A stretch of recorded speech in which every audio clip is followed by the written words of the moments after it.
اعوذ باللہ من الشیطان الرجیم بسم اللہ الرحمن الرحیم الف لام میم ذالک الکتاب لا ریب فیہ صدق اللہ العظیم۔ الف لام میم حروف مقطعات ہیں جن کے بارے میں عرض کر چکا ہوں۔ ذالک الکتاب لا ریب فیہ، یہ وہ کتاب ہے اس میں کوئی شک نہیں۔ الکتاب اس لیے کہا گیا ہے کہ قرآن مجید کی پیشین گوئیاں اور خوشخبریاں سابقہ کتابوں میں موجود تھیں، اور چونکہ اس سورہ مبارکہ میں اصل خطاب کا رخ جو ہے وہ ہے سابقہ امت مسلمہ کی طرف، تو ذالک کتاب نہیں کہا گیا، ذالک کتاب لا ریب فیہ نہیں، ذالک الکتاب یہ وہ کتاب ہے، کتاب موعود ہے جس کی پیشین گوئیاں تورات اور انجیل میں موجود تھیں۔ لا ریب فیہ، اس میں کوئی شک نہیں۔ حرف اورا ریب نئے، تبدیل نئے، یہی الفاظ آئے ہیں سورہ سجدہ کے شروع میں بھی، الف لام میم تنزیل الکتاب لا ریب فیہ رب العالمین، لا ریب فیہ من رب العالمین، فیہ ھدی للمتقین۔ فیہ دونوں طرف مل سکتا ہے، لا ریب فیہ اسے معانقہ کہتے ہیں۔ لا ریب فیہ پڑھیں گے تو ہدن سے شروع کر دیں گے، لا ریب پر ختم کر دیں گے تو فیہ ہدن للمتقین، یہ دونوں معنی درست ہوں گے۔ ہدن للمتقین یہ ہدایت ہے، رہنمائی ہے اہل تقویٰ میں جو بچنا چاہیں۔ تقویٰ کا اصل مفہوم سمجھ لیجئے، وقا یقی کسی کو بچانا، تقویٰ خود بچنا۔ جن لوگوں کے اندر فطرت سلیمہ ہوتی ہے ان میں اخلاقی حس موجود ہوتی ہے، وہ بری چیز سے بچنا چاہتے ہیں، بھلی کو حاصل کرنا چاہتے ہیں۔ وہ لوگ ہیں کہ جو گویا کہ اس قرآن کا اصل مخاطب ہے، وہی اس سے استفادہ کر سکیں گے۔ الذین یؤمنون بالغیب، اب ان کے کچھ اوصاف، یہ اصل میں بہت زیادہ واضح ہوتا ہے تعویل خاص کے اعتبار سے کہ دیکھ لو درخت کو اپنے پھل سے پہچانتے ہیں، اس قرآن کے پھل موجود ہیں نا، یہ ابو بکر اور عمر اور عثمان اور علی کون ہیں؟ یہ جو مہاجرین آئے ہیں چل کر، مدینے والوں دیکھو یہ کون ہیں، ان کی شخصیتیں کیا ہیں، ان کا کردار کیا ہے، ان کے اوصاف کیا ہے، یہ کس درخت کے پھل ہیں؟ یہ اس بینہ کے پھل ہیں، یہ اس ذکرہ کے پھل ہیں۔ بینہ رسول من اللہ یتلو صحفا مطہرۃ فیہا کتب قیمہ، یہ اس شجرہ مبارکہ کے پھل ہیں۔ دیکھ لو ان کے کیا شب و روز ہے، الذین یؤمنون بالغیب، جو غیب پر ایمان رکھتے ہیں۔ تعویل عام کے اعتبار سے اس کا بہت اہم مفہوم ہوگا، جو یہ طے کر لے کہ سوائے مادے کی دنیا کے مجھے اس سے آگے جانا ہی نہیں، unless I can verify۔ آپ کو معلوم ہے کہ میٹیریل جو حقائق ہے وہ تو آپ ویریفائی کر سکتے ہیں، آنکھ سے دیکھ سکتے ہیں، کان سے سن سکتے ہیں، ویریفائڈ ہے۔ جو یہ سمجھ لے گا کہ اس کے بیونڈ کچھ نہیں ہے، اس کے لیے قرآن میں کوئی ہدایت نہیں۔ ہدایت قرآنی کا نقطہ آغاز یہ ہے کہ انسان یہ سمجھ لے کہ جو اصل حقیقت ہے وہ مستور ہے، نگاہوں سے چھپی ہوئی ہے۔ سامنے جو کچھ نظر آ رہا ہے، ایک انگلستان کے بہت بڑے فلسفی کی کتاب کا عنوان ہے appearance and reality, reality and appearance, Bradley کی کتاب۔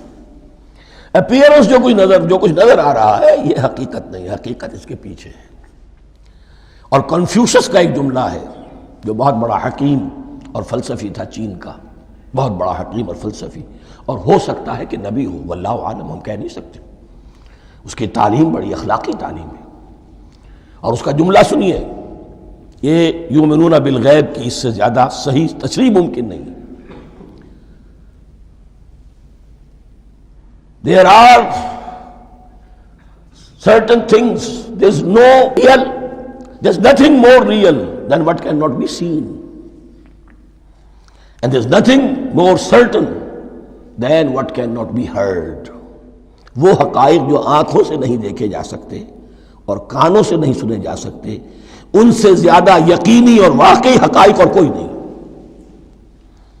There's nothing more real than what cannot be seen, and there's nothing more certain than what cannot be heard۔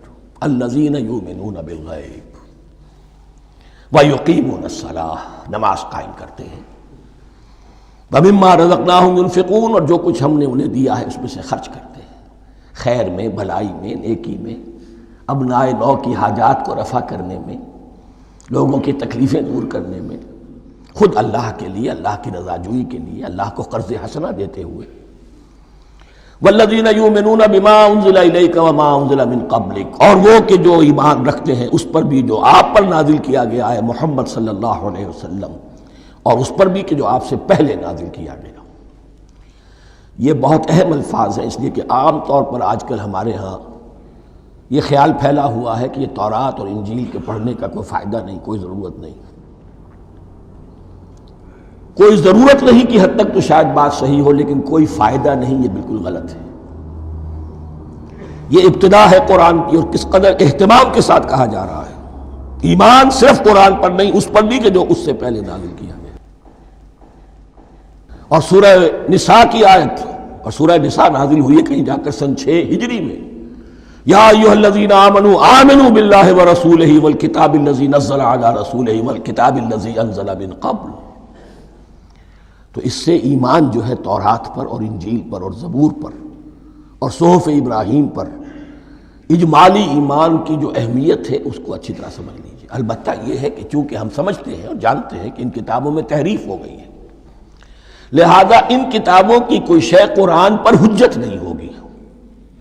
جو چیز قرآن سے ٹکرائے گی ہم اس کو رد کر دیں گے، ان کتابوں کی کسی شے کو دلیل کے طور پر نہیں لائیں گے۔ لیکن جہاں قرآن مجید کی کسی بات کی نفی نہ ہو رہی ہو تو بہت سے حقائق ہمیں ان کتابوں ہی سے ملتے ہیں۔ انبیاء کے مابین جو زمانی ترتیب ہے، کرونالوجیکل آرڈر جو ہے، وہ تو ہمیں تورات سے ملتا ہے، قرآن میں تو نہیں۔ قرآن میں کبھی حضرت نوح کا ذکر بعد میں ہے، حضرت موسیٰ کا پہلے، وہاں تو کسی اور پہلو سے ترتیب آتی ہے، لیکن وہاں ہمیں تاریخ ملتی ہے ابراہیم کی، اسحاق کی، یعقوب کی، انبیاء بنی اسرائیل کی، موسیٰ کی، عیسیٰ کی، یہ ساری چیزیں۔ تو اس کی اہمیت جو ہے اس کو سمجھ لیجئے۔ والذین یؤمنون بما انزل الیک وما انزل من قبلک وبالآخرۃ ھم یوقنون، آخرت پر وہ یقین رکھتے ہیں۔ نوٹ کرنے والی بات کیا ہے کہ باقی سب چیزوں کے لیے لفظ ایمان آیا، آخرت کے لیے ایقان کیوں؟ واقعہ یہ ہے کہ انسان کے عمل کے اعتبار سے سب سے زیادہ مؤثر شے ایمان بالآخرہ ہے۔ ایمان بالآخرہ ہے تو عمل سیدھا رہے گا کہ ہاں مجھے جواب دہی کرنی ہے، جانا ہے، اٹھنا ہے، اللہ کے حضور حاضری ہے۔ اگر یہ یقین ہے تو عمل صحیح ہوگا۔ اس میں کمی ہو گئی تو توحید جو ہے وہ بھی بس ایک عقیدہ، ایک ڈوگما بن کے رہ جائے گی۔ ایمان بالرسالت بھی بدعات کو جنم دے گا۔ عید میلاد نبی منا لیجئے، اور کچھ عشقیہ اشعار کہہ دیجئے، نعتیہ اشعار کہہ دیجئے، اللہ اللہ خیر صلی اللہ، یہ ایمان بالرسالت کے مظہر ہوں گے۔ عمل انسان کا درست ہوتا ہے آخرت کے یقین کے ساتھ۔ وَبِالْآخِرَةِ هُمْ يُوقِنُونَ، آخرت پر انہی کا یقین ہے، انہی کا یقین ہے۔ یہ حصر بھی ہے اس اعتبار سے کہ یہودی میں مدعی تھے کہ ہم آخرت پر یقین رکھتے ہیں، یہاں کنٹراسٹ دکھایا جا رہا ہے، آخرت پر یقین رکھنے والے یہ لوگ ہیں۔ اور تعویل خاص کے اعتبار سے وہ لوگ موجود ہیں تمہاری نگاہوں کے سامنے۔ 13 برس کی محنت کی کمائی محمد الرسول اللہ صلی اللہ علیہ وسلم کی، اس کتاب کی، یتلو علیہم آیاتہ ویزکیہم ویعلمہم الکتاب والحکمہ، اس کا جو نتیجہ ہے وہ تمہارے سامنے۔ اولئک علی ھدی من ربہم، یہ وہ لوگ ہیں جو اپنے رب کی طرف سے ہدایت پر ہیں۔ وہ ابتدائی ہدایت بھی ان کے پاس تھی، اور یہ تکمیلی ہدایت بھی، قرآن پر بھی ان کا یقین پورا ہے، اور محمد کا اتباع بھی وہ کر رہے ہیں۔ وَأُولَٰئِكَ هُمُ الْمُفْلِحُونَ، اور یہی وہ لوگ ہیں جو فلاح پانے والے ہیں۔ فلاح کا لفظ بھی قرآن مجید کی بڑی اہم اصطلاح ہے، منزل مراد کو پہنچ جانا، کسی باطنی حقیقت کا عیا ہو جانا۔ اسی لیے اس پر پھر گفتگو انشاءاللہ ہوگی سورہ مومنون کے شروع میں، لیکن یہ کہ فلاح پانے والے، کامیاب ہونے والے، اصل میں یہی لوگ ہیں۔ تو گویا کہ تعویل خاص میں صحابہ کرام کی طرف اشارہ ہو گیا، تعویل عام میں ہر شخص کو بتا دیا گیا اگر قرآن کی ہدایت سے مستفید ہونا ہے تو یہ اوصاف اپنے اندر پیدا کرو۔ اب دوسرا گروہ، ان الذین کفروا سواء علیہم انذرتہم ام لم تنذرہم لا یؤمنون، یقیناً جن لوگوں نے کفر کیا، اور یہاں مراد کیا ہے؟ جو کفر پر اڑ گئے ہیں۔ اس کو ہم تعویل عام میں نہیں لے سکتے، اس لیے کہ اگر تو ہم اس کو عام میں لے لیں گے تو اس کے معنی تو یہ ہوں گے جس شخص نے کسی وقت کفر کیا اب وہ ہدایت پر آ ہی نہیں سکتا۔ نہیں، یہ بات نہیں ہے۔ کوئی کفر میں ہے، وہ غالطے کی بنا پر ہے، عدم توجہی کی بنا پر ہے، حق اس پر واضح نہیں ہوا ہے اس لیے ہے، تو آپ اسے سمجھائیں گے، انذار و تبشیر سے اسے فائدہ ہو جائے گا، واعظ و نصیحت سے فائدہ ہو جائے گا۔ ایک وہ ہے کہ جو حق کو سمجھ کر پہچان کر اور پھر اڑ گئے، ضد کی وجہ سے، ہٹ دھرمی کی وجہ سے، تعصب کی وجہ سے، تکبر کی وجہ سے، حسد کی وجہ سے۔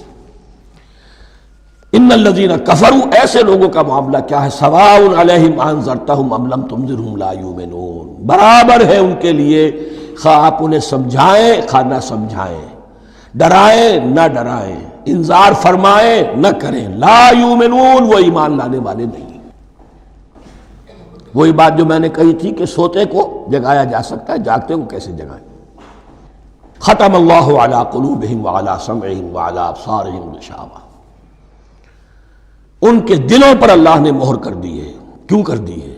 یہ ابتداء مہر نہیں ہوئی، جب حق کو پہچان کر انہوں نے رد کر دیا، اس کی پاداش میں، اس کی سزا کے طور پر۔ ختم اللہ علی قلوبہم، اللہ نے ان کے دلوں پر مہر کر دی ہے، وعلی سمعہم، اور ان کی سماعت پر بھی، وعلی ابصارہم غشاوہ، اور ان کی آنکھوں کے سامنے پردہ پڑ چکا ہے۔ یہ مضمون سورہ یاسین کے شروع میں پھر آئے گا بہت شرح و بسط کے ساتھ۔ وَلَهُمْ عَذَابٌ عَظِيمٌ، اور ان کے لیے تو اب بہت بڑا عذاب ہے۔ یہ دوسرا گروہ ہو گیا، ایک رکوع میں دو کو سمیٹ لیا گیا، کل ابھی 7 آیتیں ہوئی ہیں۔ ایک وہ گروہ جس نے قرآن مجید کی دعوت سے صحیح استفادہ کیا، ان میں طلب ہدایت کا مادہ موجود تھا، ان کی فطرتیں سلیم تھیں، ان کے سامنے دعوت آئی، قبول کی، اور قرآن کے بتائے ہوئے راستے پر چلے۔ وہ گلے سرسبد ہیں، وہ شجرہ قرآنی کے نہایت مبارک اور مقدس، وہ اس کے پھل ہیں۔ ایک گروہ وہ ہے جس نے حق کو پہچانا لیکن اس کو رد کر دیا اپنے تعصب یا ہٹ درمی کی وجہ سے۔ ان کا ذکر آ گیا بہت اختصار کے ساتھ، اس لیے کہ ان کا ذکر آپ کو بہت تفصیل سے مکی صورتوں میں ملے گا۔ اب آیا تیسرا گروہ، وَمِنَ النَّاسِ، اور لوگوں میں کچھ ایسے بھی ہیں، مَن يَقُولُ آمَنَّا بِاللَّهِ وَبِالْيَوْمِ الْآخِرِ وَمَا هُم بِمُؤْمِنِينَ، جو کہتے تو یہ ہے کہ ہم ایمان رکھتے ہیں اللہ پر بھی اور یوم آخر پر بھی، مگر وہ حقیقت میں مومن نہیں ہے۔ یہاں ایک بات سمجھ لیجئے، اکثر اور بیشتر مفسرین نے اس تیسری کیٹیگری کے بارے میں یہی رائے قائم کی ہے کہ یہ منافقین مذکور ہیں یہاں، اگرچہ لفظ منافق یا لفظ نفاق نہیں آیا یہاں، لیکن مولانا امیر احسن اصلاحی صاحب نے ایک رائے ظاہر کی ہے جو بڑی قیمتی ہے۔ وہ یہ کہ یہاں ایک کردار کا نقشہ کھینچ دیا گیا ہے، غور کرنے والے غور کر لیں، دیکھ لیں، جس پر بھی وہ چسپاں ہو جائے۔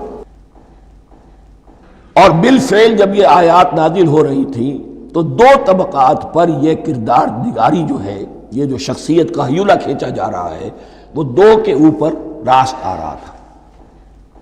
ایک علماء یہود، وہ بھی کہتے تھے کہ ٹھیک ہے محمد جو کہہ رہے ہیں ہم بھی اللہ کو مانتے ہیں، آخرت کو بھی مانتے ہیں، اسی لیے یہاں رسالت کا ذکر نہیں ہے۔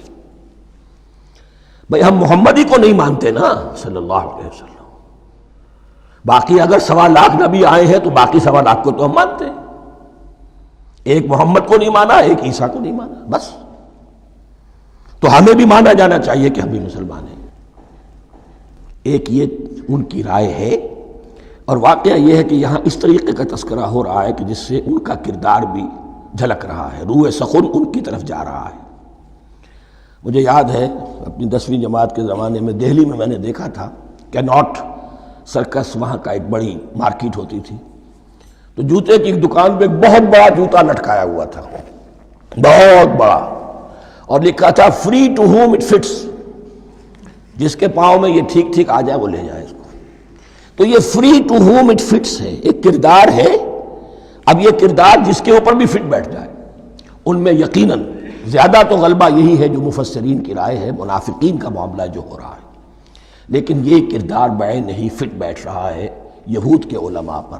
اور یہ بھی نوٹ کر لیجئے کہ جو مدینہ منورہ میں نفاق کا جو پودا پروان چڑھا ہے، بلکہ پودا نہیں کہنا چاہیے، جھاڑ جھکاڑ جو پروان چڑھا ہے، وہ یہودیوں کے زیر اثر. جیسے جنگل کے اندر بڑے بڑے درخت بھی ہوتے ہیں اور اندر جو ہے نیچے جھاڑیاں بھی ہوتی ہیں، تو یہ نفاق کا جھاڑ جھکاڑ جو ہے وہ یہودی علماء کا جو پودا تھا اور بہت بڑا تھا، اس میں کوئی شک نہیں، اس کے سائے میں پروان چڑھا ہے. ان دونوں میں معنوی ربط بھی ہے. وَمِنَ النَّاسِ مَن يَقُولُ آمَنَّا بِاللَّهِ وَبِالْيَوْمِ الْآخِرِ وَمَا هُم بِمُؤْمِنِينَ. اور لوگوں میں سے کچھ ایسے بھی ہیں جو کہتے تو یہ ہے کہ ہم ایمان رکھتے ہیں اللہ پر اور یوم آخر پر، لیکن وہ مومن نہیں ہیں.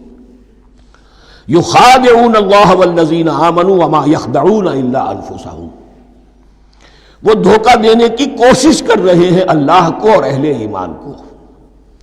دیکھیں یخادعون جو ہے یہ باب مفعلہ ہے، باب مفعلہ میں کشمکش ہوتی ہے، کشاکش ہوتی ہے، لہذا ترجمہ میں نے کیا کوشش کر رہے ہیں. وما یخدعون الا انفسهم، یہ ثلاثی مجرد میں آ گیا، اور نہیں دھوکہ دے رہے مگر صرف اپنے آپ کو. یہ یقینی ہے اپنے آپ کو تو دھوکہ دے رہے ہو، لیکن یہ کہ اللہ اور اس کے رسول کو اور اللہ اور اہل ایمان کو دھوکہ نہیں دے سکتے. سورہ نساء کی آیت نمبر 142 میں یہ کھل کر منافقین کے بارے میں یہی الفاظ آئے ہیں، ان المنافقین یخادعون اللہ وہو خادعہم. یقیناً منافقین جو ہے وہ اللہ کو دھوکہ دینے کی کوشش کر رہے ہیں اور اللہ انہیں دھوکہ دے رہا ہے. وما یشعرون، انہیں اس کا شعور نہیں ہے. یہ بہت اچھی طرح نوٹ کر لیجیے، منافقین کی بھی اکثریت وہ تھی جنہیں اپنے نفاق کا شعور نہیں تھا. وہ اپنے تئیں سمجھتے تھے اپنے آپ کو مسلمان. وہ کہتے تھے یہ بے وقوف لوگ ہیں. محمد رسول اللہ کے بارے میں کہتے تھے یہ خام خواہ جو ہے انہوں نے لڑائی بھڑائی مول لے لی ہے اہل مکہ کے ساتھ، کیا ضرورت ہے، امن کے ساتھ جو ہے بات کرنی چاہیے. وہ سمجھتے تھے کہ ہم خیر خواہ ہیں، ہم بھلی بات کہہ رہے ہیں. یہ بے وقوف لوگ ہیں، دیکھتے نہیں کہ کس سے ٹکرا رہے ہیں، ہاتھ میں اسلحہ نہیں ہے اور لڑائی کے لیے جا رہے ہیں. تو بے وقوف تو یہ ہے، لیکن وہ سمجھتے تھے کہ ہم تو بڑے مخلص ہیں، ہم مصلح ہیں. تو ما یشعرون بہت ضروری ہے. بعض لوگ منافق ایسے بھی تھے کہ جو اسلام میں داخل ہی ہوتے تھے دھوکہ دینے کی خاطر، اور ان پہ پہلے دن سے واضح ہوتا تھا کہ ہم مسلمان نہیں ہیں، ہم نے اسلام کا لبادہ اوڑھا ہے صرف دھوکے کے لیے. اس کا ایک ذکر سورہ آل عمران میں آئے گا. لیکن اکثر و بیشتر منافقین دوسری طرح کے تھے جنہیں اپنے نفاق کا شعور حاصل نہیں تھا. فی قلوبہم مرض، ان کے دلوں میں ایک روگ ہے، بیماری ہے. یہ روگ اور بیماری کیا ہے؟ ایک لفظ میں اس کو تعبیر کیا جائے، کردار کی کمزوری، ویکنس آف کیریکٹر. ایک شخص وہ ہوتا ہے کہ جو سمجھتا ہے یہ حق ہے، ہر سے بعد آباد، اب جو ہو سو ہو. ایک حق کو حق پہچان کر رد کر دیتا ہے، وہ کافر ہو گیا. ایک حق کو حق پہچان کر آیا تو صحیح، لیکن ویکنس آف کیریکٹر کی وجہ سے قوت ارادی کمزور ہے. آخرت بھی چاہتے ہیں، دنیا کو بھی ہاتھ سے دینے کو تیار نہیں. یہاں کا بھی کوئی نقصان نہ ہو اور آخرت کا بھی سارا بھلا ہمیں مل جائے. یہ وہ لوگ ہیں در حقیقت کہ اس کو کہا روگ. فی قلوبہم مرض فزادہم اللہ مرضا، تو اللہ نے ان کے مرض میں اضافہ کر دیا. یہ اللہ کی سنت ہے. آپ حق پر چلنا چاہیں، حق کا راستہ آپ کے لیے آسان کر دے گا. آپ برائی کی طرف جانا چاہیں، بڑی سے بڑی برائی آپ کے لیے ہلکی ہوتی چلی جائے گی. کوئی خاص بات ہی نہیں، چلو یہ بھی کر گزرو، جب یہ کر لیا تو یہ بھی کر گزرو. اور اگر آپ بین بین لٹکنا چاہیں تو اللہ اسی پہ چھوڑ دیتا ہے. ٹھیک ہے، آپ سمجھتے ہیں ہم کامیاب ہو رہے ہیں، ہم نے مسلمانوں کو بھی دھوکہ دے لیا، وہ ہمیں مسلمان سمجھتے ہیں، اور یہودیوں کو بھی دھوکہ دے لیا، وہ سمجھتے ہیں کہ ہم ان کے ساتھی ہیں، تو سمجھا کامیاب ہو رہے ہیں. حقیقت میں کامیابی نہیں. فی قلوبہم مرض فزادہم اللہ مرضا ولہم عذاب علیم بما کانوا یکذبون، اور ان کے لیے تو دردناک عذاب ہے. عذاب عظیم کا لفظ آیا تھا اوپر کفار کے لیے، وَلَهُمْ عَذَابٌ عَظِيمٌ، 7ویں آیت ختم ہوئی. اور عذاب علیم کا لفظ آیا یہاں، ان کے لیے دردناک المناک عذاب ہے، بما کانوا یکذبون، بسبب اس جھوٹ کے جو وہ بول رہے تھے۔ وَإِذَا قِيلَ لَهُمْ لَا تُفْسِدُوا فِي الْأَرْضِ، اور جب ان سے کہا جاتا تھا مت فساد کرو زمین میں۔ مراد کیا ہے اس سے؟ کہ جب محمد کو مان لیا کہ اللہ کے رسول ہیں، اب ٹھیک ٹھیک پیروی کرو، ان کے پیچھے چلو، ان کا حکم ہے تو جنگ کے لیے نکلو، ان کی طرف سے تقاضا آتا ہے مال پیش کرو، اور اگر تم اس سے کتراتے ہو تو فساد مچا رہے ہیں، جماعتی زندگی کے اندر فتنہ اور فساد پیدا کر رہے ہیں۔ وَإِذَا قِيلَ لَهُمْ لَا تُفْسِدُوا فِي الْأَرْضِ قَالُوا إِنَّمَا نَحْنُ مُصْلِحُونَ، وہ کہتے تھے نہیں ہم تو صلح کرانے والے ہیں، اصلاح کرنے والے ہیں، ہم چاہتے ہیں لڑنا بھیڑنا کوئی اچھی بات نہیں ہے، ٹکراؤ تصادم یہ کوئی اچھے کام تھوڑا ہی ہے، بس ٹھنڈے ٹھنڈے دعوت دیتے رہو، جو چاہے قبول کر لے جو چاہے رد کر دے، خام خواہ یہ ٹکرانا اور یہ جنگ کرنا اور اللہ کے دین کو غالب کرنے کے لیے یہ قربانی دو اور یہ مصیبت جھیلو اور یہ مشقت برداشت کرو اور یہ چیز چھوڑو اور یہ ترک کرو، یہ کاہے کے لیے؟ وَإِذَا قِيلَ لَهُمْ لَا تُفْسِدُوا فِي الْأَرْضِ قَالُوا إِنَّمَا نَحْنُ مُصْلِحُونَ أَلَا إِنَّهُمْ هُمُ الْمُفْسِدُونَ وَلَٰكِن لَا يَشْعُرُونَ، آگاہ ہو جاؤ کہ وہی ہے مفسد، فساد پھیلانے والے، اس لیے کہ محمد رسول اللہ کی دعوت ہے زمین میں اصلاح کے لیے، اس اصلاح کے لیے کچھ آپریشن کرنا پڑے گا، مریض اس درجے کو پہنچ چکا ہے کہ آپریشن کے بغیر اس کی شفا نہیں ہوگی، اب اگر تم اس کے راستے میں رکاوٹ بنتے ہو تو در حقیقت تم فساد مچا رہے ہو لیکن تمہیں اس کا شعور نہیں ہے۔ الا انہم ہم المفسدون ولکن لا یشعرون، پھر دیکھیے نوٹ کیجئے شعور نہیں ہے، شعوری نفاق اور شے ہے، غیر شعوری نفاق ہے کہ جس کا یہ سارا تذکرہ ہو رہا ہے۔ وَإِذَا قِيلَ لَهُمْ آمِنُوا كَمَا آمَنَ النَّاسُ، اور جب ان سے کہا جاتا ہے ایمان لاؤ جیسے دوسرے لوگ ایمان لائے ہیں، آخر دیکھو دوسرے یہ اہل ایمان ہیں، جب بلاوا آتا ہے فوراً لبیک حاضر ہوتے ہیں، جو بھی ہو، یہ تم جو ہے آخر تم نے اور روش اختیار کی۔ وَإِذَا قِيلَ لَهُمْ آمِنُوا كَمَا آمَنَ النَّاسُ قَالُوا أَنُؤْمِنُ كَمَا آمَنَ السُّفَهَاءُ، وہ کہتے ہیں کہ کیا ہم ایمان لائے جیسے یہ بے وقوف لوگ ایمان لائے، انہیں تو اپنے نفع کی فکر، نہ نقصان کی فکر، نہ خطرات کا کوئی خیال، نہ اندیشوں کا کوئی گمان، جان جائے مال جائے، اولاد کو چھوڑ دیں، گھر بار چھوڑ کے آ گئے ہیں، ان سے بڑے بے وقوف کون ہوں گے؟ بال بچے چھوڑ آئے ہیں کفار مکہ کے رحم و کرم پر، سرداران قریش جو چاہے ان کے ساتھ کریں، تو یہ تو بے وقوف لوگ ہیں۔ آج کل آپ کہتے ہیں ایسے ہی لوگوں کو فینیٹکس ہیں، یہ فینیٹکس ہیں، دیکھ بھال کر چلنا چاہیے، دائیں بائیں دیکھ کر چلنا چاہیے، نفع نقصان کا خیال کر کے چلنا چاہیے، چاہے حق ہے ٹھیک ہے، لیکن بہرحال اپنی مصلحتوں کو بھی اور اپنی اہل و عیال کی مصلحتوں کو بھی دیکھنا چاہیے۔ یہ لوگ تو معلوم ہوتا ہے کہ بالکل دیوانے ہو گئے، فینیٹکس ہو گئے۔ وَإِذَا قِيلَ لَهُمْ آمِنُوا كَمَا آمَنَ النَّاسُ قَالُوا أَنُؤْمِنُ كَمَا آمَنَ السُّفَهَاءُ أَلَا إِنَّهُمْ هُمُ السُّفَهَاءُ وَلَٰكِن لَا يَعْلَمُونَ، آگاہ ہو جاؤ کہ وہی بے وقوف ہیں لیکن انہیں علم نہیں ہے، وہ صادق الایمان جو ایمان کی ہر تقاضے کو پورا کرنے کے لیے ہر وقت حاضر ہیں، ان سے بڑا عقل مند کوئی نہیں، ان سے بڑا سمجھدار کوئی نہیں، انہوں نے یہ جان لیا ہے کہ اصل زندگی آخرت کی زندگی ہے، یہ نہیں ہے، یہ تو عارضی ہے، کل نہیں آج ختم ہو جائے، آج نہیں ابھی ختم ہو جائے، کیا فرق پڑے گا، جانا تو ہے، اب نہیں تو کل، کل نہیں تو پرسوں، جانا تو ہے، تو عقل تو ان کے اندر ہے۔ الا انہم ہم السفہاء ولکن لا یعلمون واذا لقوا الذین آمنوا قالوا آمنا، اور جب یہ ملتے ہیں ان سے جو اہل ایمان ہیں تو کہتے ہیں ہم بھی ایمان رکھتے ہیں۔ اب یہ ان دونوں پر آئے گا، عام جو یہودی تھے وہ بھی کہتے تھے کہ ہم بھی تو آخر اللہ کو مانتے ہیں، آخرت کو مانتے ہیں، اور منافق تو تھے ہی جو رسول کو بھی مانتے تھے۔ وَإِذَا خَلَوْا إِلَىٰ شَيَاطِینِهِمْ، اور جب یہ اپنے شیطانوں کے پاس خلوت میں ہوتے ہیں، اور یہاں شیاطین سے مراد ہیں اہل کتاب یہود کے علماء، ان کے سردار، یا عبداللہ ابن ابی جو منافقین مدینہ کا سردار تھا۔ اگر وہ کبھی ملامت کرتا ہے دیکھو تم تو معلوم ہوتا ہے بالکل مسلمانوں میں شامل ہی ہو گئے پوری طرح سے، تمہیں کیا ہو گیا، تم ہر بات مان رہے ہو۔ اب انہیں یہ کچھ نہ کچھ اپنی وفاداری کا یقین دلانے کے لیے کہنا پڑتا تھا، نہیں ہم انہیں بیوقوف بنا رہے ہیں، ہم ان سے ذرا تمسخر کر رہے ہیں، ہم ہیں آپ کے ساتھ ہی، آپ فکر نہ کریں۔ اسی لیے یہ دو منہ ہونا، نفق کہتے ہیں سرنگ کو جس کے دو دروازے ہوتے ہیں، باقی زیر زمین ہے۔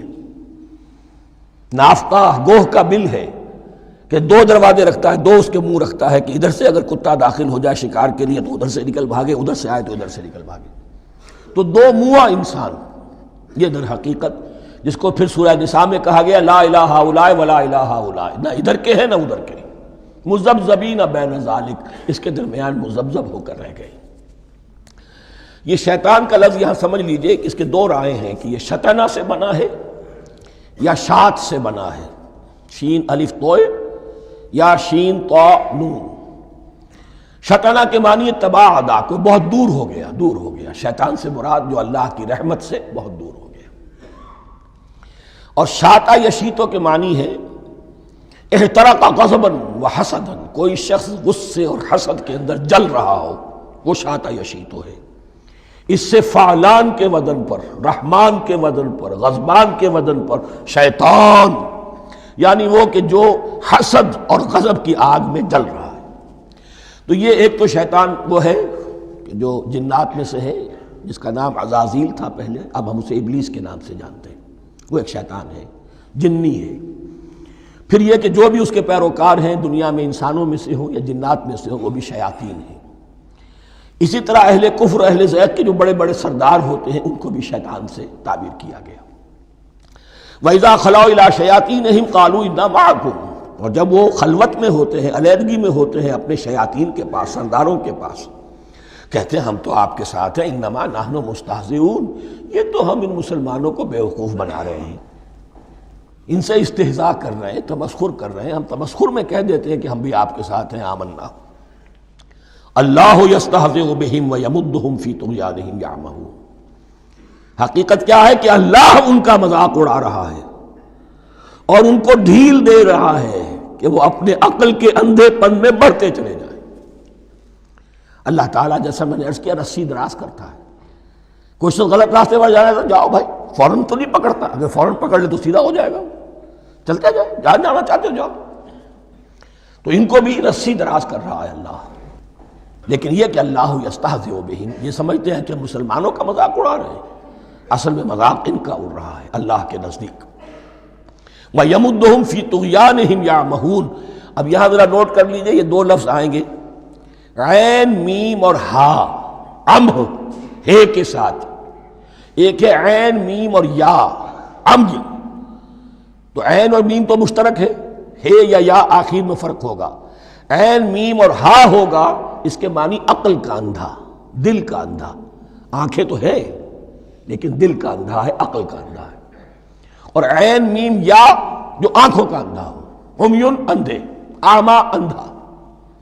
تو یہاں فرمایا انا معکم انما نحن مستہزئون، اللہ یستہزئ بہم ویمدہم فی طغیانہم یعمہون، اللہ ان کو اس جو ان کی عقل کے اندھے پن میں جو یہ بڑھتے چلے جا رہے ہیں، اللہ بھی ان کی رسی دراز کر رہا ہے تاکہ یہ جہاں تک جانا چاہتے چلے جائیں۔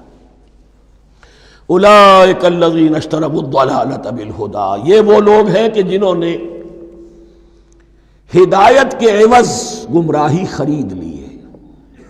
دیکھیے بڑا پیارا انداز ہے یہ، ایک شخص کے سامنے دونوں آپشنز تھے، ایک نے گمراہی کو چھوڑا، ہدایت لے لی، چاہے قیمت دینی پڑی، تکلیفیں اٹھانی پڑی، آزمائشوں میں سے گزرنا پڑا، قربانیاں دینی پڑی، ہدایت لی۔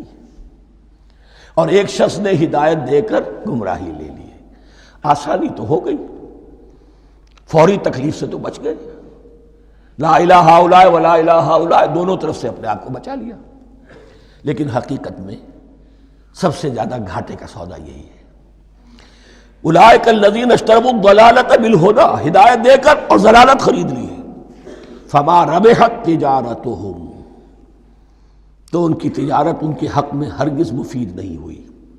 اب یہاں بھی دیکھیے، را با اور ہے ہا، ربحا، اس کے معنی نفع، صحیح نفع، جائز نفع۔ را با اور وا ربا وہ سود، وہ بھی اضافہ ہے، وہ بھی بڑھوتری ہے، لیکن وہ حرام ہے۔ ایک ہے تجارت کے اندر جو نفع ہو جائے وہ ربح ہے، را با اور ہا یہ نفع ہے جو جائز نفع ہے، را با اور وا ربا یہ کیا ہے؟ یہ سود ہے، یہ حرام ہے۔ را اور با مشترک ہے، آگے ہا آگے اور با اس کا فرق ہے۔ فما ربحت تجارتهم وما كانوا مهتدين، ان کی تجارت ان کے حق میں ہرگز مفید نہیں ہوئی اور نہیں ہے اب یہ ہدایت پانے والے۔ مثلہم، اب یہاں دو تمثیلیں آ رہی ہیں بڑی پیاری۔ پہلی تمثیل ہے کفار کے بارے میں، دوسری تمثیل ہے یہ بین والے لوگوں کے بارے میں۔ پہلوں کے لیے کیا تمثیل ہے؟ مثلہم کمثل الذی استوقد نارا، ان کی مثال اس شخص کی سی ہے جس نے آگ روشن کی۔ ایک نقشہ کھینچا جا رہا ہے، اندھیری شب ہے جدا اپنے قافلے سے ہے تو، تیرے لیے ہے میرا شعلہ نوا قندیل۔ اندھیری شب ہے، قافلہ بھٹک رہا ہے، کچھ لوگ بڑی ہمت کرتے ہیں، اندھیرے میں بھی ادھر ادھر سے لکڑیاں جمع کرتے ہیں اور آگ روشن کر دیتے ہیں، لیکن عین اس وقت جب آگ روشن ہوتی ہے کچھ لوگوں کی بینائی سلب ہو جاتی ہے۔ پہلے وہ اندھیرے میں اس لیے تھے کہ روشنی نہیں تھی، اب وہ اندھیرے کے اندھیرے میں رہ گئے کہ روشنی تو خارج میں آ گئی، اپنی اندر کی روشنی گل ہو گئی، بصارت سلب ہو گئی۔ یہ مثال ہے ان کفار کی کہ حضور کی آمد سے پہلے سب بھٹک رہے تھے، کوئی حقیقت واضح نہیں تھی، قافلہ انسانیت بھٹک رہا تھا اندھیری شب میں۔ محمد الرسول اللہ آئے، انہوں نے آگ روشن کر دی، اب راستہ کھل گیا، ہدایت واضح ہو گئی، لیکن کچھ ضد یا تعصب یا تکبر یا حسد کی بنیاد پر کچھ لوگوں کی اندر کی بینائی زائل ہو گئی، تو وہ تو ویسے کے ویسے بھٹک رہے ہیں، جیسے پہلے اندھیرے میں تھے ویسے ہی اب اندھیرے میں ہیں۔ روشنی میں آنے والے تو وہ ہیں، دیکھ لو جن کا ذکر سب سے پہلے ہوا ہے۔ مثلہم کمثل الذی استوقد نارا، اس شخص کی سی ہے کہ جس نے آگ روشن کی۔ فلما اضاءت ما حولہ، جب اس آگ نے اپنے ماحول کو گردا گرد کو روشن کر دیا، ذہب اللہ بنورہم، اللہ ان کی نور بصارت کو لے گیا، سلب کر لیا اللہ نے۔ وترکہم فی ظلمات لا یبصرون، اور چھوڑ دیا انہیں ان اندھیروں کے اندر کہ وہ کچھ نہیں دیکھتے۔ صم بکم عمی فہم لا یرجعون، اسم کہتے ہیں بہرے کو، سم جمع ہے اس کی، سمن۔ اب کمو کہتے ہیں گونگے کو، بکمن اس کی جمع ہے۔ آما کہتے ہیں اندھے کو، عمیون اس کی جمع ہے۔ یہ بہرے ہیں، گونگے ہیں، اندھے ہیں، فہم لا یرجعون، اب یہ لوٹنے والے نہیں۔ یہ کون ہے؟ ابو جہل ہے، ابو لہب ہے، ولید بن مغیرہ ہے، عقبہ ابن ابی معیط ہے، یہ سب کے سب ابھی زندہ ہیں جب یہ آیات نازل ہو رہی ہیں۔ ابھی تو غزوہ بدر ہوگا سن 2 ہجری میں، اور اس میں یہ سب جو ہیں واصل جہنم ہوں گے، ابھی تک تو ہے نا۔ یہ لوگ ہو گئے اس کی مثال۔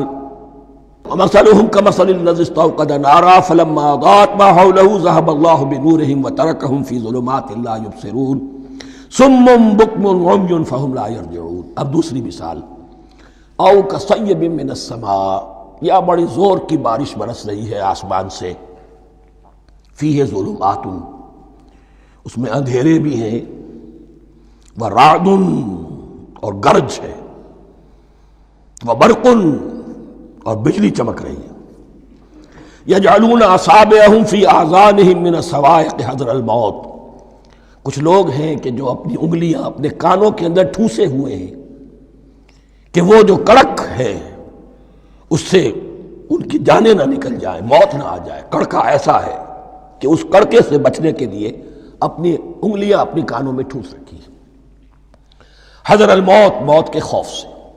واللہ محیط بالکافرین، اللہ ایسے کافروں کا احاطہ کیے ہوئے ہے، بچ کر کہاں جائیں گے۔ یکاد البرق یخطف ابصارہم، قریب ہے کہ بجلی ان کی نگاہوں کو لے جائے، ان کی بینائی کو سلب کر لے۔ کلما اضاء لہم، لیکن ہوتا کیا ہے، جب ذرا روشنی ہوئی تو چل لیے، مشوا فیہ، بجلی چمکی کچھ نظر آ گیا دائیں بائیں تو کچھ تھوڑا سا چل لیے۔ وَإِذَا أَظْلَمَ عَلَيْهِمْ، اور جب تاریکی ان پر طاری ہو گئی، قاموا، کھڑے کے کھڑے رہ گئے۔ یہ نقشہ ہے ان کا کہ ایک طرف بارش ہو رہی ہے، قرآن مجید ہے، آسمان سے نازل ہو رہا ہے، یہ ماہ مبارکہ ہے، یہ کتاب مبارکن ہے، لیکن یہ کہ اس کے ساتھ کڑکے ہیں، گرج ہے، کفر سے مقابلہ ہے، کفر کی طرف سے دھمکیاں ہیں، اندیشے ہیں، خطرات ہیں، امتحانات ہیں، آزمائشیں ہیں۔ ذرا کہیں حالات کچھ بہتر ہوئے، کچھ جسے بریدنگ سپیس کہتے ہیں ملی، تو تھوڑا سا چل لیے، ہم بھی مسلمان ہیں، کوئی خاص موقع نہیں ہے، کسی جنگ کے لیے بلایا نہیں جا رہا ہے، تو بڑھ چڑھ کے باتیں کر رہے ہیں، اپنے ایمان کا اظہار بھی کر رہے ہیں۔ جیسے ہی کوئی آزمائش آئی، قاموا، ٹھٹک کر کھڑے کے کھڑے رہ گئے۔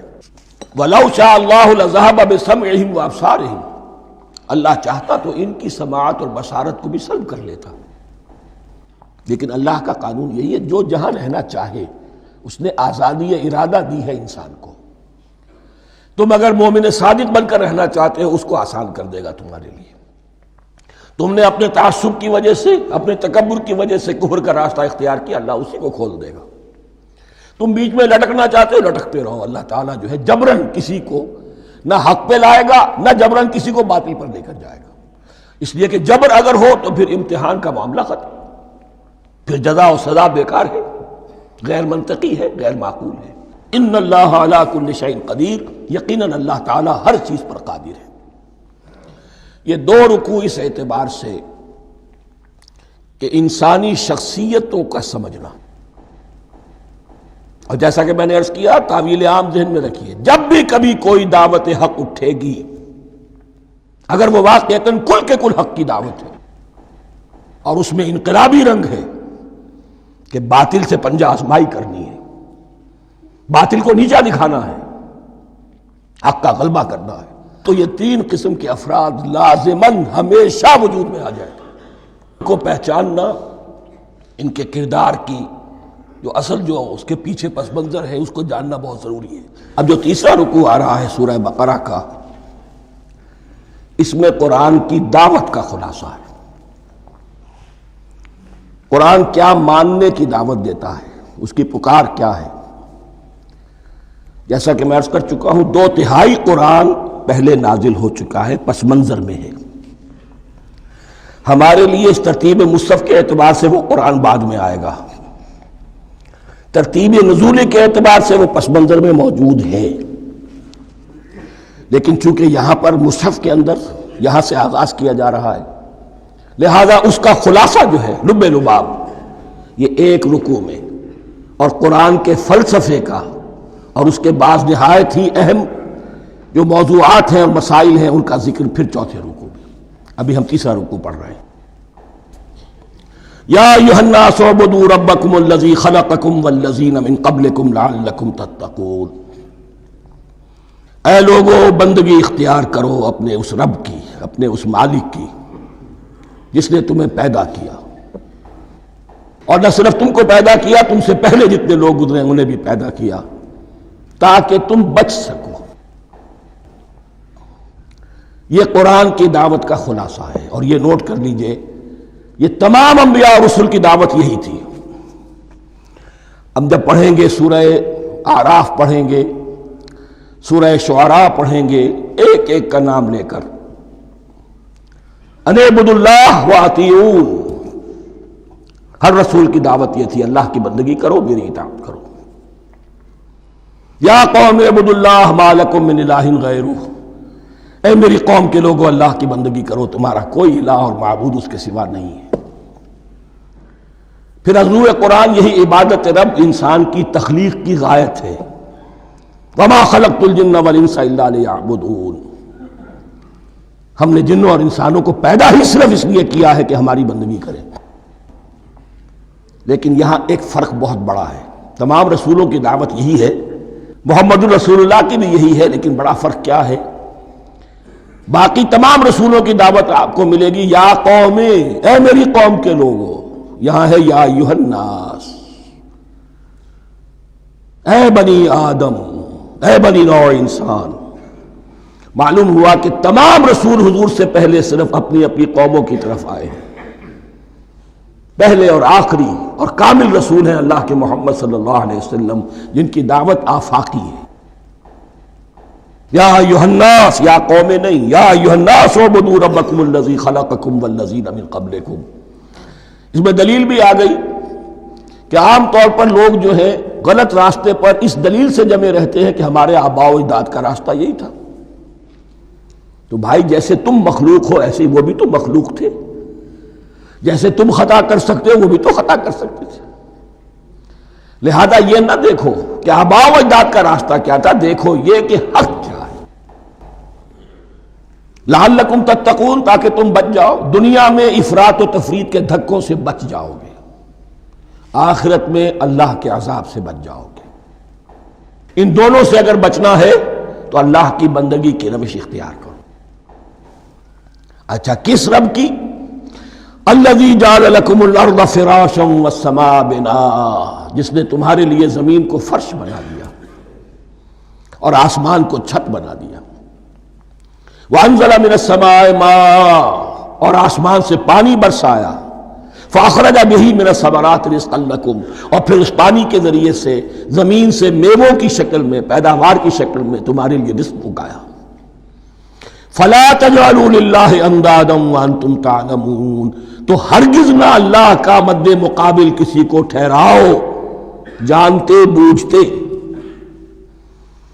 وانتم تعلمون کا ایک مطلب یہ بھی ہے کہ تم بھی مانتے ہو کہ اس کائنات کا خالق اللہ کے سوا کوئی نہیں۔ اہل عرب بھی مانتے تھے، جو ان کے دیوی دیوتا تھے وہ سمجھتے تھے کہ یہ اللہ کے اوتار ہیں یا اللہ کے ہاں بہت یہ پسندیدہ ہیں، اللہ کے محبوب ہیں، اس کے اولیاء ہیں، اس کی بیٹیاں ہیں، لہذا یہ شفاعت کریں گے تو ہمارا بیڑا پار ہو جائے گا، ورنہ خالق وہ مانتے تھے اللہ ایک ہی ہے۔ جب تم یہ مانتے ہو کائنات کا خالق ایک، مدبر ایک، تو اب کسی کو اس کا مد مقابل نہ بناؤ۔ انداد ند کی جمع ہے، لا ضد لہ ولا ند لہ، اللہ کا کوئی مد مقابل نہیں۔ اس میں یہاں تک بات ہے کہ حضور اس درجے، اس توحید کی باریکیوں تک پہنچا کر گئے ہیں اس امت کو کہ کسی صحابی نے ایسے ہی کہہ دیا ما شاء اللہ و ما شئت، جو اللہ چاہے اور جو آپ چاہیں۔ حضور نے فوراً ٹوک دیا اجعلتنی للہ ندا، کیا تو نے مجھے اللہ کا مد مقابل بنا دیا ہے؟ اس کائنات میں مشیت صرف ایک کی چلتی ہے، کسی اور کی مشیت اس کی مشیت کے تابع پوری ہو جائے ہو جائے، لیکن مشیت مطلقہ صرف اس کی ہے۔ یہاں تک کہ حضور سے فرمایا گیا کہ اے نبی آپ کے لیے یہ ممکن نہیں ہے جسے چاہے ہدایت دے دیں، انک لا تہدی من احببت ولکن اللہ یہدی من یشاء۔ اگر یہ اختیار میں ہوتا تو ابو طالب دنیا سے بغیر ایمان لائے نہ جاتے۔ فلا تجعلوا للہ اندادا وانتم تعلمون۔ اب ان دو آیتوں میں تو یوں سمجھیے توحید نظری بھی اور توحید عملی بھی۔ توحید عملی کیا ہے؟ بندگی صرف اسی کی ہو۔ اب آیا ہے رسالت کا معاملہ، وَإِن كُنتُمْ فِي رَيْبٍ مِّمَّا نَزَّلْنَا عَلَىٰ عَبْدِنَا، اگر تمہیں رسالت محمدی پر شک ہے صلی اللہ علیہ وسلم، اس کے کیا معنی ہے؟ کہ تمہیں اس قرآن کے بارے میں شک ہے جو ہم نے اپنے بندے پر نازل کیا ہے۔ اگر ہے شک فی الواقع، وَإِن كُنتُمْ فِي رَيْبٍ، اگر تمہیں واقعتاً شک ہے مما نزلنا علی عبدنا، اس پر جو ہم نے اپنے بندے پر نازل فرمایا ہے، فاتوا بسورۃ من مثلہ، تو لے آؤ اس جیسی ایک ہی صورت۔ یہ ہم کل پوری تفصیل سے دیکھ چکے ہیں کہ برسبیل تنزل یہاں پہنچے ہیں۔ پہلے دو آیتیں میں نے آپ کو سنائی تھی اس میں پورے قرآن کی مثال لانے کا چیلنج کیا گیا، پھر ایک آیت سنائی جس میں 10 صورتیں ہی لے آؤ، اب آخری درجے میں ایک صورت ہی بنا لا، اور ایک صورت تو سورۃ العصر کے مساوی بھی ہو سکتی تھی، سورۃ الکوثر کے مساوی بھی ہو سکتی تھی۔ وَادْعُوا شُهَدَاءَكُم مِّن دُونِ اللَّهِ إِن كُنتُمْ صَادِقِينَ، اور بلا لو اپنے سارے مددگاروں کو اللہ کے سوا، جن ہوں انس ہوں، اس لیے کہ قریش کا خیال یہ تھا کہ جو شعراء ہوتے ہیں ان کے پاس جن ہوتے ہیں، وہ جن انہیں سکھاتے ہیں، ورنہ عام آدمی تو یہ شعر نہیں کہہ سکتا۔ تو تمہارا اگر کوئی گمان ہے کوئی جنات سکھانے والے ہیں، کوئی انسان ہے، خطیب ہیں، شعراء ہیں، ادیب، سب کو جمع کر، ان کنتم صادقین۔ اب یہ ہے بہت ہی، جس کو میں نے کل کہا تھا آپ کو یاد ہوگا، قرآن کا انداز کیا ہوتا ہے کہ وہ اپنے اندر جھانکنے کی دعوت دیتا ہے. یہ گویا کہ آنکھوں میں آنکھیں ڈال کر یہ کہا جا رہا ہے کہ حقیقت میں تمہیں کوئی شک نہیں ہے، یہ تم بات بنا رہے ہو صرف. اگر واقعتاً شک ہے تو آؤ میدان میں. حقیقت یہ ہے کہ تمہیں شک نہیں ہے. اگر تم سچے ہو فاتو بصورت من مثلہ، تو اس جیسی ایک ہی صورت بنا لاؤ. فإن لم تفعلوا، اب ذرا انداز دیکھیے تحدی کا اور چیلنج کا. پھر اگر تم یہ نہ کر پاؤ وَلَن تَفْعَلُوا، اور ہرگز نہیں کر سکو گے. یہ چیلنج کون دے سکتا ہے؟ اللہ کے سوا کوئی نہیں دے سکتا. یہ انداز کسی کتاب کا نہیں ہے. ذَلِكَ الْكِتَابُ لَا رَيْبَ فِيهِ، یہ کسی کا نہیں ہے. فَإِن لَمْ تَفْعَلُوا وَلَن تَفْعَلُوا، پھر اگر تم نہ کر پاؤ اور تم ہرگز نہیں کر پاؤ گے فَاتَّقُوا النَّارَ الَّتِي وَقُودُهَا النَّاسُ وَالْحِجَارَةُ، تو ڈرو اس آگ سے جس کا ایندھن بنیں گے انسان اور پتھر. اعدت للکافرین، کافروں کے لیے تیار کر لی گئی ہے، بھڑکا دی گئی ہے. پتھروں کا ذکر خاص طور پر کیوں ہے؟ دو اس کے امکانات ہیں. آپ کو معلوم ہے کہ وہ جو پتھر کا کوئلہ ہوتا ہے اس کی آگ بڑی سخت ہوتی تھی، عام جو ہمارا یہ لکڑی کا کوئلہ ہوتا ہے اس کے مقابلے میں. اور دوسرے یہ بھی کہ چونکہ انہوں نے جو معبود تراش رکھے تھے وہ پتھر کے ہوتے تھے، تمہارے ساتھ ہی تمہارے ان معبودوں کو بھی جھونکا جائے گا اور وہ بھی جلیں گے تاکہ تمہاری حسرت کے اندر اضافہ ہو. ان سے ہم دعائیں مانگا کرتے تھے، ان کے سامنے ماتھے ٹیکتے تھے، ان کے سامنے ڈنڈوت کرتے تھے، ان کو چڑھاوے چڑھاتے تھے. اب یہاں گویا کہ ایمان باللہ، توحید، ایمان بالرسالت اور ایمان بالآخرت. فاتقوا النار التي وقودها الناس والحجارة اعدت للكافرین وبشر الذین آمنوا وعملوا الصالحات، اور بشارت دے دیجئے اے نبی ان لوگوں کو کہ جو ایمان لائے اور جنہوں نے نیک عمل کیے. ان لہم جنات تجری من تحتها الانہار، کہ ان کے لیے وہ باغات ہیں کہ جن کے دامن میں ندیاں بہتی ہوں گی. لفظی ترجمہ ہوگا جن کے نیچے ندیاں بہتی ہوں گی. مراد اس سے کیا ہے؟ عام فطری باغ وہ ہوتے تھے کہ جس میں ذرا اونچائی پر جو ہے درخت لگے ہوئے ہیں اور دامن میں ندی بہ رہی ہے، تو اس سے خود بخود جو ہے وہ اریگیشن، نیچرل اریگیشن ہو رہی ہے، درختوں کے جڑوں تک پانی پہنچ رہا ہے. بہرحال ترجمہ آپ لفظی کریں، ان کے نیچے ندیاں بہتی ہوں گی یا یہ کہ جن کے دامن میں ندیاں بہتی ہوں گی. کلما رزقوا منها من ثمرۃ رزقا، جب بھی کبھی انہیں دیا جائے گا کوئی پھل رزق کے طور پر کھانے کے لیے جنت میں، قالوا هذا الذي رزقنا من قبل، وہ کہیں گے یہ تو وہی شے ہے جو ہمیں پہلے بھی ملتی تھی. اس کا ایک مفہوم یہ ہے، یہ جو نزل ہے، ابتدائی جو ہے دعوت ہے، ابتدائی ضیافت جو ہوگی اس میں وہی چیزیں کہ جو معروف ہے، جانی پہچانی ہے. یہ رمان، یہ دیکھیے یہ انار آ رہا ہے خوبصورت، یہ انگور ہے خوبصورت، یہ نخیل ہے، یہ نخل ہے، یہ رطب ہے، لیکن ذائقے کے کوئی نسبت و تناسب ہی نہیں ہوگا. وہ کہیں گے کہ وہی شے ہے جو ہمیں پہلے ملتی تھی.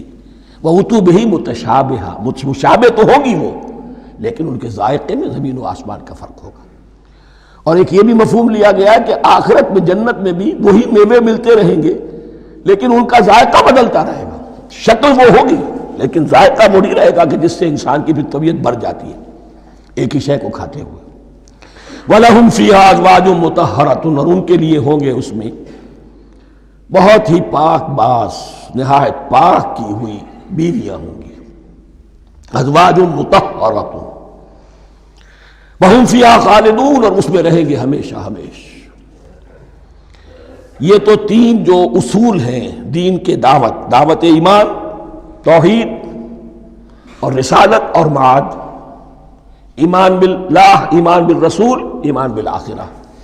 اب ذرا کچھ ضمنی مسائل ہیں کہ جو بعض کفار کی طرف سے، بعض معتزلین کی طرف سے پیش ہوتے تھے، وہ کبھی بھی اس چیلنج کا مقابلہ تو نہ کر سکے، میدان میں تو نہ آ سکے. یہ بالکل ایسی بات ہے جیسے کسی مصور کی تصویر پر اعتراض کرنے والے تو بہت تھے. جب کہا گیا کہ ذرا یہ لیجیے قلم، اس کو ٹھیک کر دیجیے، یہ برش آپ کے ہاتھ میں دیتا ہوں، اب سب پیچھے ہٹ گئے. تو کوئی صورت قرآن کے مقابلے میں لانا وہ تو ان کے لیے ممکن نہیں تھی، لیکن ادھر ادھر سے اعتراضات کرنے کے لیے جو زبانیں کھلتی تھی ان میں سے ایک اعتراض نقل کیا جا رہا ہے، وہ یہ تھا کہ وہ کہتے تھے کہ قرآن مجید میں مکھی کی تشبیہ آئی ہے، یہ تو بڑی حقیر سی شے ہے، اعلیٰ کلام ہو اور اعلیٰ متکلم ہو وہ ایسی حقیر چیزوں کا تذکرہ نہیں کرتا۔ بیت العنکبوت مکڑی کا بھی ذکر ہے قرآن میں، اتنی حقیر شے کا، یہ کوئی اعلیٰ کلام نہیں۔ اس کا جواب دیا جا رہا ہے کہ اصل میں کہیں تشبیہ بیان کرنی ہے، تمثیل بیان کرنی ہے، تو دیکھنا یہ کہ جس شے کے لیے تشبیہ دی جا رہی ہے اس کی مناسبت والی شے ہو۔ شے کوئی بہت حقیر ہے تو کسی عظمت والی شے سے آخر کیسے تشبیہ دی جائے گی؟ وہ تو کسی حقیر شے سے ہی تشبیہ دی جائے گی تو جو اصل مقصد ہے تشبیہ کا وہ پورا ہوگا۔ ان اللہ لا یستحیی ان یضرب مثلا ما بعوضۃ فما فوقہا، اللہ تعالیٰ کو تو اس میں کوئی جھجک نہیں ہے، کوئی شرم نہیں ہے کہ وہ مچھر کی مثال بیان کرے، تو اس سے اوپر، اب یا فوقہا میں دونوں معنی ہو جائیں گے، یعنی کمتر اور حقیر ہونے میں اس سے بھی بڑھ کر، یا یہ کہ اس سے اوپر کی کوئی شے اس کی مثال دینے میں اللہ کو کوئی جھجک نہیں، اس لیے کہ مکھی بھی بہرحال مچھر سے تو ذرا بڑی شے ہے۔ اس معنی میں بھی ہو سکتا ہے فوقہا، اور فوقہا اس معنی میں بھی کہ اس سے بھی حقیر ہونے میں اس سے بھی بڑھ کر۔ فَأَمَّا الَّذِينَ آمَنُوا فَيَعْلَمُونَ أَنَّهُ الْحَقُّ مِن رَّبِّهِمْ، تو جو لوگ صاحب ایمان ہیں وہ جان لیتے ہیں کہ یہ حق ہے ہمارے رب کی طرف سے۔ وَأَمَّا الَّذِينَ كَفَرُوا، اور جنہوں نے کفر کیا ہے، فَيَقُولُونَ مَاذَا أَرَادَ اللَّهُ بِهَذَا مَثَلًا، یہ کیا مثال اللہ نے دی، کیا ارادہ ہوا اللہ کا اس مثال کے ذریعے سے، ناک منہ چڑھا رہے ہیں، اعتراض کر رہے ہیں۔ اب جو آ رہا ہے اگلا جملہ وہ ہے بہت اہم، یضل بہ کثیرا ویہدی بہ کثیرا، اسی کے ذریعے سے اللہ بہتوں کو ہدایت دیتا ہے اور اسی کے ذریعے سے بہتوں کو گمراہ کرتا۔ معلوم ہوا کہ ہدایت اور گمراہی اور ہدایت اور ضلالت انسان کی سبجیکٹو کنڈیشن کے اوپر دار و مدار ہے اس کا۔ آپ کے دل میں خیر ہے، بھلائی ہے، نیت صحیح ہے، طلب ہدایت، طلب علم، اس میں آپ سچے ہیں، آپ کو ہدایت مل جائے گی۔ دل میں زیغ ہے، کجی ہے، نیت میں ٹیڑھ ہے، فساد ہے، تو اسی کے ذریعے سے اللہ آپ کی گمراہی میں اضافہ کر دے گا۔ یضل بہ کثیرا ویہدی بہ کثیرا، لیکن اللہ کا یہ کسی کو ہدایت دینا اور کسی کو ضلالت دینا علل ٹپ نہیں ہے، کسی قاعدے اور قانون کے بغیر نہیں ہے۔ وَمَا يُضِلُّ بِهِ إِلَّا الْفَاسِقِينَ، نہیں گمراہ کرتا وہ اس کے ذریعے سے مگر صرف سرکش لوگوں کو، جن میں سرکشی ہے، تعلی ہے، تکبر ہے، اور ان کے اوصاف کیا ہے؟ الَّذِينَ يَنقُضُونَ عَهْدَ اللَّهِ مِن بَعْدِ مِيثَاقِهِ، جو توڑ دیتے ہیں اللہ کے ساتھ کیے ہوئے عہد کو۔ اور سب سے بڑا عہد یہ سورہ اعراف میں چل کر آئے گا، عہد الست۔ عالم ارواح میں ہم عہد الست کر کے آئے، الست بربکم قالوا بلا، کیا میں ہی نہیں ہوں تمہارا رب؟ تمام ارواح نے، میں بھی تھا، آپ بھی تھے، سب تھے، کل انسان، جتنے انسان دنیا میں آج تک آ چکے ہیں وہ بھی تھے، اور جو آنے ہیں ابھی قیامت تک وہ بھی تھے، لیکن تھے صرف ارواح کی شکل میں، جسم نہیں تھے۔ اور یہ میں آپ کو بتا چکا ہوں، مکمل وجود ہے انسان کا روحانی وجود۔ اولاً تخلیق اس کی ہوئی تھی، اسی سے آگے چل کر ایک بہت فلسفے کا بہت گہرا مضمون آ رہا ہے آگے چل کر۔ وہ جو عہد الست الست بربکم قالوا بلا، انہوں نے اس عہد کو توڑا، اللہ کو اپنا مالک اور خالق اور اپنا حاکم جاننے کی بجائے خود حاکم بن کر بیٹھ گئے۔ الیس لی ملک مصر، کیا مصر کی بادشاہی میری نہیں ہے؟ I am the sovereign, we are sovereign, popular sovereignty, بغاوت، سرکشی، فاسق۔ وما يضل به الا الفاسقين الذين ينقضون عهد الله من بعد ميثاقه ويقطعون ما امر الله به ان يوصل، اور کاٹتے ہیں وہ چیز جسے اللہ نے جوڑنے کا حکم دیا ہے۔ اللہ نے صلہ رحمی کا حکم دیا ہے، یہ قطع رحمی کرتے ہیں، مال کی طلب میں بھائی بھائی کو ختم کرتا ہے، اس کے مال کو ہتھیانے کے لیے، اپنی ذاتی اغراض کے لیے تمام اخلاقی حدود جو ہے انسان پس و پیش ڈال دیتا ہے، اپنا تکبر، اپنے لیے تعلی۔ الذین، آپ دیکھیے نوٹ کیجئے، اس میں ہماری شریعت کا فلسفہ یہ ہے، ایک تعلق ہے اللہ کا بندے کے ساتھ، حقوق اللہ، ایک ہے بندوں کا بندوں کے ساتھ، حقوق العباد۔ اللہ کا حق کیا ہے؟ اسے حاکم اور مالک، اور حاکم سمجھو، الملک سمجھو، خود اس کے بندے بنو۔ انسانوں کا حق کیا ہے؟ کونوا عباد اللہ اخوانا، سب آپس میں بھائی بھائی اللہ کے بندے بن جاؤ۔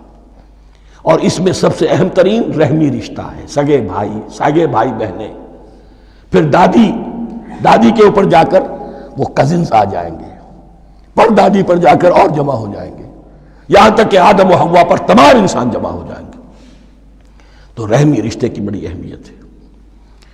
تو وہ فاسقین کے جو توڑتے ہیں اللہ کے عہد کو، اس کو مضبوطی سے باندھنے کے بعد، وَيَقْطَعُونَ مَا أَمَرَ اللَّهُ بِهِ أَن يُوصَلَ وَيُفْسِدُونَ فِي الْأَرْضِ، انہی دونوں چیزوں کے نتیجے میں زمین میں فساد پیدا ہوتا ہے۔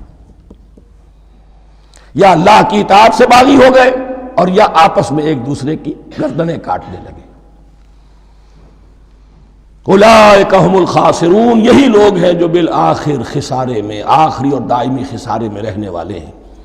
کیف تکفرون باللہ وکنتم امواتا، تم کیسے کفر کرتے ہو اللہ کا؟ بڑا پیارا انداز ہے۔ وکنتم امواتا، تم مردہ تھے، فاحیاکم، تمہیں زندہ کیا، ثم یمیتکم، پھر تمہیں مارے گا، ثم یحییکم، پھر جلائے گا، ثم الیہ ترجعون، پھر تم اس کی طرف لوٹ جاؤ گے، لوٹا دیے جاؤ گے۔ یہاں وہ بات آ گئی جو آج نگاہوں سے بالکل اوجھل ہو چکی ہے۔ یہ ہم دنیا میں آنے سے پہلے مردہ تھے، کیا مانی؟ یہ مضمون آ کر اصل میں سورہ غافر یا سورہ مومن میں چل کر اس کی پوری وضاحت ہوگی، لیکن چونکہ یہاں تذکرہ ہو چکا ہے عہد الست کا، ہماری پہلی تخلیق ہوئی عالم ارواح میں، ارواح کی صورت میں، پھر ہمیں سلا دیا گیا، وہ ہماری پہلی موت تھی۔ مردہ جو ہے معدوم نہیں ہوتا، مردہ ہوتا ہے، بے جان ہوتا ہے، سویا ہوا ہوتا ہے، اور موت کو اور نیند کو تشبیہ دی گئی ہے۔ پھر ہمیں اس جسد کے ساتھ یہاں زندہ کیا گیا، پھر موت طاری ہوگی، پھر ہمیں زندہ کیا جائے گا۔ یہ آیت جیسا کہ میں نے عرض کیا بہت بڑی اور بڑی گہری حکمت اور فلسفہ قرآن کی آیت ہے۔ کیسے اللہ کا انکار کرتے؟ کنتم اموات، تم مردہ تھے، سوئی ہوئی ارواح کی شکل میں تھے، فاحیاکم، تمہیں جگایا اس جسد کے ساتھ، زندہ کیا، ثم یمیتکم ثم یحییکم، پھر تمہیں مارے گا، پھر جلائے گا، ثم الیہ ترجعون، پھر تم اس کی طرف لوٹا دیے جاؤ گے۔ اور اب اس کے بعد جو آخری آیت ہے، هو الذی خلق لکم ما فی الارض جمیعا، اس نے تمہارے لیے بنایا ہے جو کچھ بھی زمین میں ہے۔ اس میں خلافت کا مضمون آ گیا۔ حدیث میں آتا ہے انما الدنیا خلقت لکم وانتم خلقتم للآخرہ، یہ دنیا تمہارے لیے بنائی گئی ہے، تم آخرت کے لیے بنائے گئے ہو۔ هو الذی خلق لکم ما فی الارض جمیعا، اس لیے کہ اگلی آیت پھر آ رہی ہے خلافت کی آیت۔ سارا کچھ زمین میں یہ بستر جو بچھایا اور یہ کائنات کو، زمین کو سجایا تمہاری خلافت کے لیے۔ ثم استوى الى السماء فسواهن سبع سماوات، پھر وہ متوجہ ہوا آسمانوں کی طرف اور انہیں 7 آسمانوں کی شکل میں بنا دیا۔